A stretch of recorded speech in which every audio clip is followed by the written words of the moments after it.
사랑했던 사람과의 관계가 끝났을 때, 믿었던 누군가에게 깊은 상처를 받았을 때, 또는 아주 사소한 말 한마디에 마음이 무너져 내릴 때가 있습니다. 그럴 때 우리는 겉으론 괜찮은 척 웃지만 속으론 이런 생각이 멈추지 않죠? 왜 나만 이런 일이 반복될까? 왜 이렇게 쉽게 마음이 상처받고 왜 이렇게 오래 아픈 걸까? 자꾸만 과거의 장면들이 떠오르고 그때 그 말, 그 표정, 그 상처가 나를 괴롭히며 따라옵니다. 그러다 보면 어느새 마음이 지치고 삶이 무거워집니다. 그리고 이렇게 조용히 속삭이게 됩니다. 하나님, 왜 저한테만 이런 일이 일어나는 걸까요? 그렇지만 우리가 꼭 기억해야 할 사실이 있습니다. 상처가 반드시 절망으로 마무리되는 끝이 아닙니다. 하나님은 그 상처를 회복의 시작점으로 삼으시고 그 아픔 속에서도 우리를 새로운 길로 이끄시는 분이십니다. 오늘은 상처에 눌려 살아가는 마음이 다시 하나님의 진리 안에서 자유를 회복할 수 있는 5가지 영적 원리를 함께 나누려 합니다. 끝까지 함께 해주세요. 그리고 그 전에 저희 채널의 방향성이 마음에 드신다면 좋아요와 구독, 알람 설정을 해주세요. 여러분의 응원은 우리에게 큰 힘과 격려가 됩니다. 첫 번째, 상처를 숨기지 말고 하나님께 온전히 내어놓는 것이 회복의 시작입니다. 상처는 감추고 덮는다고 사라지지 않습니다.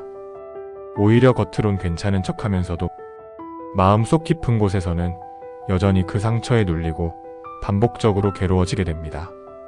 누구나 이런 말을 들어보셨을 겁니다. 시간이 지나면 다 괜찮아질 거야. 하지만 진짜 회복은 시간에 맡긴다고 되는 것이 아닙니다. 하나님께 드러낼 때 비로소 시작됩니다. 하나님은 우리가 강해지기를 기다리시는 분이 아닙니다. 오히려 연약한 그 모습 그대로 하나님, 저 너무 아파요. 이 고통을 어떻게 해야 할지 모르겠어요. 라고 나오길 기다리시는 분입니다.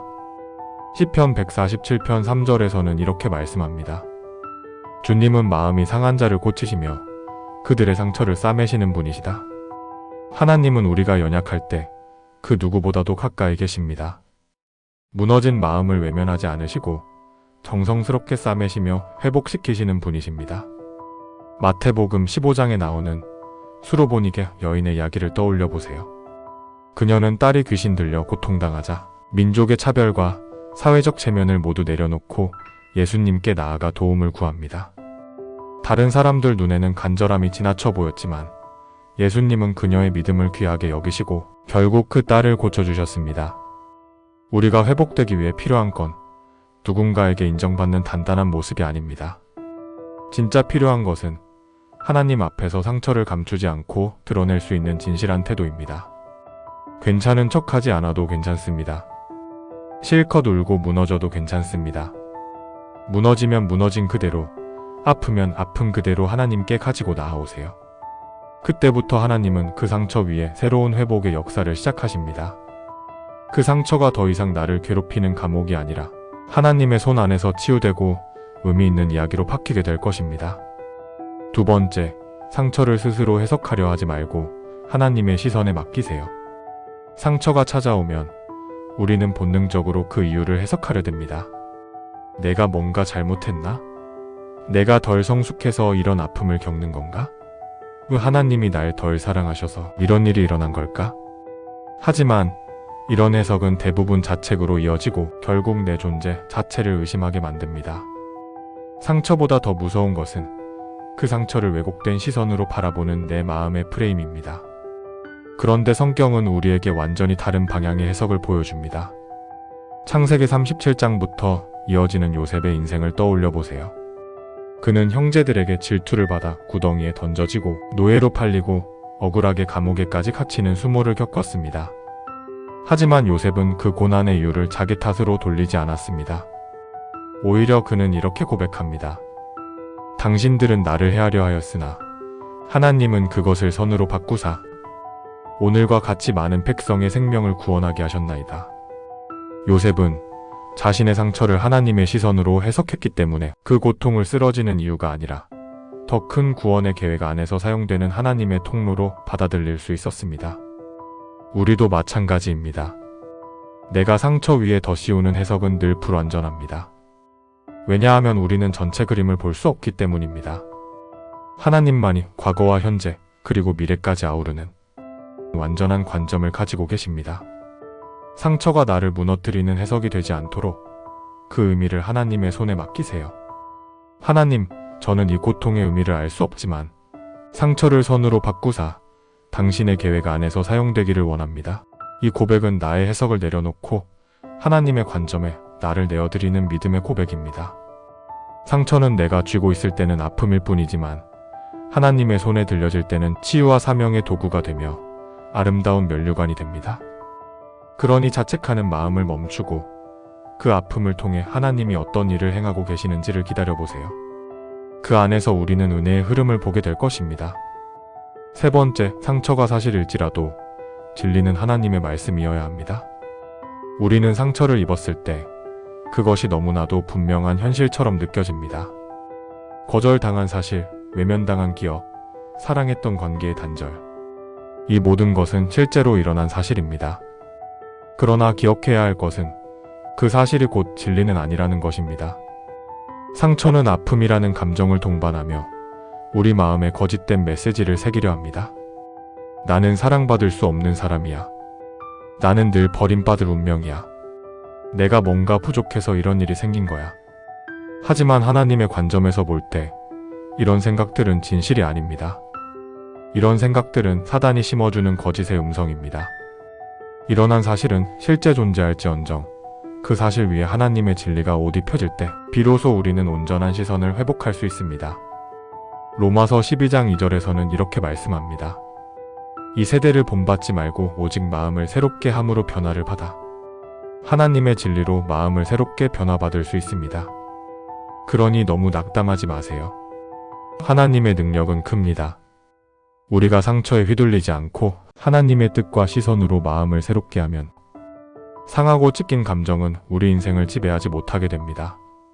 예수님조차도 광야에서 시험을 받으실 때 사단의 말에 기분이나 감정이 아닌 하나님의 말씀으로 대응하셨습니다. 그분은 자신의 정체성을 말씀 안에서 분명히 붙드셨고 그 말씀은 시험을 이기게 하는 능력이 되었습니다. 우리도 마찬가지입니다. 상처는 나를 흔들 수 있지만 말씀은 나를 다시 세우는 힘이 됩니다. 나는 하나님의 사랑받는 자녀입니다. 나는 그리스도 안에서 새로운 피조물입니다. 나는 나의 과거나 상처로 정의되지 않습니다. 이런 고백은 단순한 자기 암시가 아닙니다. 하나님이 말씀하신 진리이며 우리의 마음을 다시 새롭게 하는 생명의 힘입니다. 상처가 나를 흔들 때마다 그 감정 속에서 진리를 말하고 말씀 안에서 나를 다시 정의하세요. 그럴 때 상처는 나를 무너뜨리는 이유가 아니라 진리로 돌아가는 길이 되고 그 길 끝에서 우리는 다시 자유를 누리게 됩니다. 하나님께서는 상처로 인해 감정이 요동칠 때 그 감정에 휘둘리지 말고 하나님의 진리를 붙들기를 바라십니다. 우리의 생각과 마음이 무너지는 순간에도 하나님은 우리가 말씀 안에서 다시 자신을 정의하기를 원하십니다. 요한복음은 이렇게 말합니다. 너희가 내 말에 거하면 참으로 내 제자가 되고 진리를 알지니 진리가 너희를 자유롭게 하리라. 하나님은 우리가 그 진리 안에서 참된 자유를 누리며 살아가길 바라신다고 말씀하십니다. 상처는 우리의 존재를 흔들 수 있지만 그 흔들림을 통해 진리로 돌아오는 길이 되기를 하나님은 인도하십니다. 그리고 그 길 끝에서 우리는 더 이상 감정에 휘둘리는 사람이 아니라 말씀 위에 굳건히 선 자유로운 사람으로 서게 될 것입니다. 네 번째, 상처가 하나님의 계획 안에 있다는 사실을 믿는 것이 회복의 방향입니다. 우리가 겪는 아픔은 결코 우연이 아닙니다. 하나님께서는 우리 인생에 허락하신 상처조차도 그분의 더 크고 깊은 계획 안에 반드시 포함시키십니다. 그리고 그 고통의 시간은 결코 헛되지 않도록 빚어가십니다. 성경 속 다윗을 기억해 보세요. 그는 어린 시절 하나님의 부르심을 받아 왕으로 기름 부음을 받았지만 즉시 왕이 된 것이 아니라 오랜 시간 사울에게 쫓기며 광야를 떠도는 시간을 보내야 했습니다. 그 시간 동안 다윗은 수없이 목숨의 위협을 느꼈고 동굴에서 숨죽이며 고통 속에 하나님께 부르짖는 날들을 지나야 했습니다. 시편 34편에서는 그때 다윗의 마음을 이렇게 들려줍니다. 의인은 고난이 많으나 여호와께서 그 모든 고난에서 건지시는도다. 하나님은 다윗의 고난을 통해 그를 단련시키셨고 결국 이스라엘 역사상 가장 위대한 왕으로 세우셨습니다. 우리 인생도 다르지 않습니다. 지금 겪는 고통이 연속적인 실패처럼 느껴질 수 있지만 하나님께서는 그 시간을 깊은 준비와 연단의 과정으로 사용하십니다. 눈물 속에서 하나님을 더 의지하게 하시고 고통 속에서 그분의 음성에 더 민감하게 반응하도록 이끌어 가십니다. 하나님, 저는 지금 이 상처를 다 이해할 수는 없지만 제 삶이 당신의 뜻 안에 쓰이기를 원합니다. 이 고백은 단지 체념이 아니라 하나님의 주권을 신뢰하는 믿음의 고백입니다. 하나님은 우리의 고통을 결코 낭비하지 않으십니다. 당신의 상처도 하나님의 계획 안에서는 가장 정교하고 정확한 빚어짐의 도구가 될 수 있습니다.